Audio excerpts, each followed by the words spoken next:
પુરાવા આપે છે। અને આજ પણ તમે પાકિસ્તાનમાં જાઓ, થર પારકરનું ડિપ્લો તાલુકાનું ઓનહેરિયો ગામ છે, ઈયા પણ વસરાજ દાદાનું મંદિર છે। કોક પાકિસ્તાનમાં જાવ તો હજી જોજો બે ભગવાન ફરકે છે, એક હિંગળાજમાં જે બેઠી છે બ્લુટૂથ ન્યા જઈ અને પૂર્ણસ કરીને હજી કેવું પડે કે બડી અમ્મા હમ પે રહેમ કરના। અને એક હજી દાડો વાસરો પાકિસ્તાનમાં બેઠો છે, કોઈના બાપની તાકાત નથી ખામે મીટ માંડી અને નેતો જો હલાવી હકે। આ જે વસરાજ સોલંકી અને ઈ વસરાજ સોલંકી એક દી એક રાજપૂતાણી ચોરીએ ચડવા માટે ધીરા ધીરા ધીરા ધીરા ધીરા ધીરા ધીરા ડગલા રાજપૂતાણીએ દીધા અને મંડપમાં રાજપૂતાણી આવી છાતી હુંદીનો ઘોડાના ડાબલા વાગે રે ઉતા માનવી જાગે।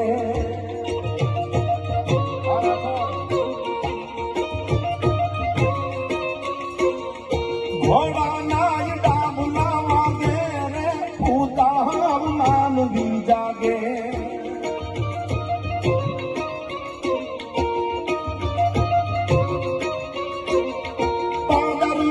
ઢોલની પાછળ ઢોલની પાછળ આભલો બારી હાથ હુમલાવે